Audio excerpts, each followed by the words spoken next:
Specially specially sorry मेरी जान, मैं बहुत दिनों से शॉर्ट वीडियो नहीं डाल पाया, लेकिन आज आप सबको कुछ खास बात बताता हूँ जिससे हम खास है, जिसने हमें बनाया है। मैं बात कर रहा हूँ भगवान की। भगवान है या नहीं वो बात की बात है, लेकिन वास्तविकता में लोग किस तरह से भगवान को मानते वो हम आज समझते हैं, और मैं किस तरह से भगवान को मानता हूँ वो भी बात करेंगे। हर पल अपने पास कैसे फील करता हूँ वे मैं बताऊंगा। मानने या न मानने से कोई फर्क नहीं पड़ता है, क्योंकि एक दिन हम सबको मर ही जाना है। तो उस समय भगवान तुम्हारे कर्म देखेंगे। हाँ, यही कर्मा, जी हाँ कर्मा। इसके आधारित तो भगवान ने सब कुछ जोड़े रखा है। अगर तुम कहो भगवान नहीं भी है तो समझो कर्मा सबको देखता ही है। रुको रुको, कहाँ मरने और कर्मा की भगवान की बात कर रहा हूँ, तुम कंफ्यूज हो गई है ना? या मुझे ऐसा लगा कि दिमाग में जबरदस्ती गुस्सा मार मार के घास भर रहा हूँ। मैं भगवान होने या ना होने की बात कर रहा हूँ। कहीं तुम मेरी बात को सोचते सोचते अंतरिक्ष में तो नहीं चले गए भगवान को ढूंढने? नहीं नहीं नहीं, तुम वापस आओ। तुम कहाँ एलोन मस्क की तरह स्पेस में चले गए? चलो छोड़ो ये बात, अब रियलिटी पे बात करते हैं कि भगवान को किस तरह से मानते हैं आज के युग में, कलयुग में। वास्तविकता में कलयुग नहीं, मॉडलिस्ट का जमाना बन गया है ये। हाँ, तभी तो सब में बुराइयां बच गई हैं, केर काम कर रहे हैं। सरकार, भगवान और कानून की को छोड़ो, मौत का भी खौफ नहीं है इनको। पर किसी ना किसी दिन तुम पहले जाओगे। तुम अपने पूर्वजों को तो भूल गए और उनके द्वारा बनाए गए संसाधनों को भी पूरी तरह से मिटा दिए गए हो, जो कि कोई बात नहीं। बढ़ती जरूरतों में इन चीजों का आविष्कार होना बहुत जरूरी था। पर तुम भगवान को कैसे पीछे छोड़ सकते हो? उनसे ऊपर कैसे उठ सकते हो? ओह हाँ, मॉडलिस्ट जमाने के लोग है ना, आधुनिक टेक्नोलॉजी वाले। अच्छा, टेक्नोलॉजी कहाँ से आई? इंसान की बुद्धि सोच से। और सोचाने वाला कौन? एक्चुअली गॉड, क्योंकि इंद्रियों के देवता हरि ऋषिकेश हैं। वही तो सब में बुद्धि बनाने वाला है ना, सोचने वाला भी वही होगा, है ना? अब रियलिटी या डार्क साइड कहूँ पता नहीं, पर ये सत्य है कि आज की जनरेशन ने बहुत सी डिग्रियां प्राप्त कर ली, बहुत सी किताबें पढ़ ली, पर गीता, ग्रंथ, वेद, पुराण आज तक अभी तक नहीं पढ़ी, जबकि सबसे पहले पढ़नी चाहिए थी। अरे आज के जमाने में भगवान को तो व्यापार बना दिया। इट्स ट्रू, ये सच है कि इस युद्ध को भगवान श्री राम की रामायण दिखा दो, हनुमान जी के वो निशान दिखा दो, रावण का घर दिखा दो, इतने बड़े प्रूफ होते हुए भी भगवान को काल्पनिक कथा कहानी बोल रही हैं। इस प्लेनेट के महान लोग, तुम्हारे लिए तो मुझे कोई और तैयार करवाना होगा। रामायण के श्री राम ने वे खुद भगवान विष्णु के अवतार होते हुए भी शिव जी की आराधना की, और शिव जी ने श्री राम की। श्री राम ने अपने पूर्वजों से बड़े और छोटे हर किसी का सम्मान पूर्ण आदर किया, यहाँ तक कि रावण का भी। और आज के जमाने में छोटे बड़ों का, बड़े छोटों का आदर नहीं कर पाते। कहाँ है ह्यूमैनिटी, इंसानियत? सब में पूरी तरह से होती तो तुम भगवान को समझ पाते। तुम बुरे काम में करते जा रहे हो, तुम कर्मों को समझ नहीं पा रहे हो, तो इंसानियत को कहाँ समझ पाओगे? कब तक? एक दिन तुम्हारे कर्मों का विनाश तो होगा ही। क्या तुमने अभी तक ये देखा है कि सच्चाई से अच्छाई जीत गई हो या बुराई ने सत्य को हरा दिया हो? नहीं ना, कभी ना कभी समय पर ना सही पर हमेशा सत्य ही जीतता आया है। हमेशा वेद, पुराण, ग्रंथ, गीता सब पढ़ लेना, उनमें हमेशा सत्य की जय हुई है, क्योंकि सच्चाई के समर्थन में भगवान खुद खड़े हुए हैं। समझे या नहीं समझे? कहूँगे कि मैं कौन होता हूँ समझाने वाला। हाँ सही कहा, मैं कोई ऋषि तो नहीं। समझना हो तो समझो, नहीं तो भगवान खुद समझा देंगे। अभी मरने के बाद क्या करोगे अभी सुन लो ना, इतने बड़े ज्ञानी बाबा ज्ञान दे रहे तू।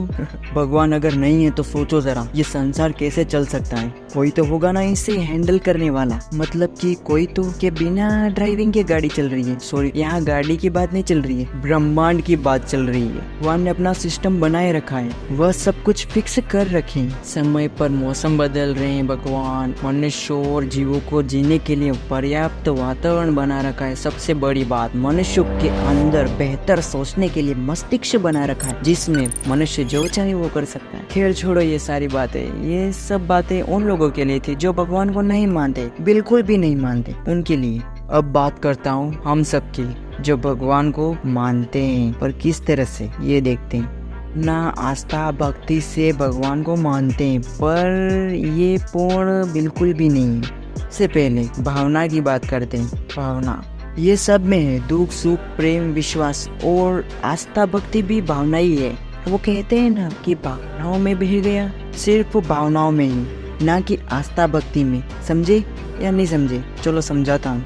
आज के समय में इंसान बहुत सी प्रॉब्लमों का सामना कर रहा है और मुसीबतों का सामना कर करके परेशान हो जाता है। फिर भगवान को कोसता है कि मैं ही क्यों, मुझे यहाँ क्यों भेजा।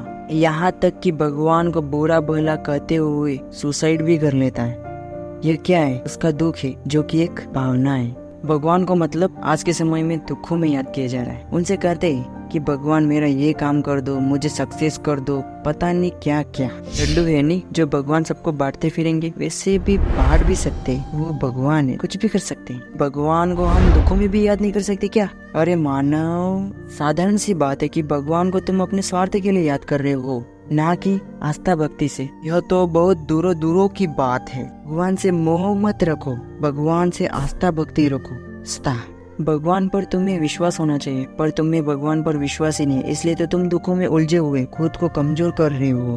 विश्वास होता तो तुम भगवान को ये कहते, ये प्रॉब्लम मेरी परीक्षा है जो कि भगवान ले रहे हैं, जिसमें भावना आस्था भक्ति को परख रहे हैं भगवान। तुम्हें यकीन भरोसा विश्वास प्रेम पूर्ण से भगवान को समझना होगा, क्योंकि भगवान एक विश्वास भक्ति है। जब तुम प्रेम पूर्ण विश्वास से भगवान को समर्पित कर लेते हो तो समझ लो भक्ति के द्वार खुल गए तुम्हारे लिए। भक्ति का मतलब ये नहीं कि हिमाचल चले जाओ और ब्रह्मचारी बनकर ध्यान योग साधना करने लग जाओ, या फिर डेली मंदिर जाकर अगरबत्ती किया करो। नहीं, मेरा कहने का मतलब ये नहीं है कि ये गलत है। मेरे कहने का मतलब ये है कि तुम में पूर्ण रूप से श्रद्धा भक्ति तो है ही नहीं, तो ये सब करने से अच्छा नास्तिक बन जाओ। भगवान नहीं कहते कि ये सब तुम करो, इसलिए कहा मैंने कि कर्मा। हाँ, यही तो तय करता है कि कौन सही है कौन बुरे, जो कि दिखावा कर रहे हैं। भगवान अपना काम कर रहे हैं, लेकिन तुम अपना कर्म कर रहे हो क्या? तुम्हें तो वो भी नहीं पता। हाँ, शायद कहोगे पैसा, महंगा घर, रुतबा।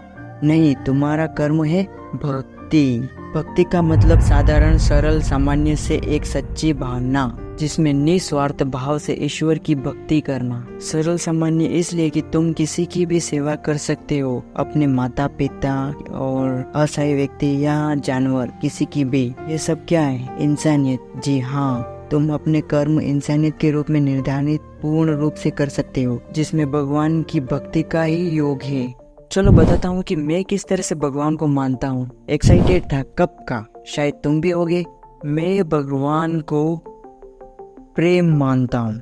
जी हाँ, प्रेम, क्योंकि प्रेम ही है जो निस्वार्थ पूर्ण से किया जाता है। मैं भगवान से बहुत प्रेम करता हूँ, जिससे मैं प्रेम को भगवान मानता हूँ। प्रभु का सच्चा भक्त वही है जो भगवान से ही प्रेम करता हो, सच्चे हृदय से उन्हें याद वो फील करता हो अपने पास। मैं कैसे फील करता हूँ पता है? आपने भगवान श्री राम, श्री कृष्ण, उनकी तस्वीर आपने कहीं न कहीं तो देखी होगी, जिसमें वे सदा ही मुस्कुराए हुए हैं, हमेशा। जी हाँ, मैं उन्हीं से इंस्पायर्ड हुआ हूँ। जैसे वो मुस्कुराते हैं वैसे ही मैं भी अपने फेस पर हमेशा स्माइल रखता हूँ, चाहे पीछे कितने भी दुख क्यों ना हो। वो स्माइल मुझे पॉजिटिव फील कराती है। और चाहे मैं कहीं पर भी हूँ, भगवान हर जगह है, तो मैं उनसे बातें किया करता हूँ, ऐसे कुछ भी गुनगुनाने लग जाता हूँ। जब भी मेरा मन हो या ना हो, मुझे अच्छा लगता है। और मैं मंदिर जाता हूँ तो वहाँ भी भगवान को कभी अपने दुख के बारे में वार्तालाप नहीं करता हूँ। उनसे कोई शिकायत नहीं रहती मेरी। हमें बताने की जरूरत नहीं है वैसे भी, क्योंकि वे सब जानते हैं हमसे पहले से ही। दुख को और भगवान को समय देता हूँ कि हाँ, दुख है, समय के साथ निकल जाएगा, लाइफ का पार्ट है ये तो। हाँ, लेकिन भगवान से ये जरूर कहता हूँ मैं कि मेरी वजह से किसी को भी दुख ना हो।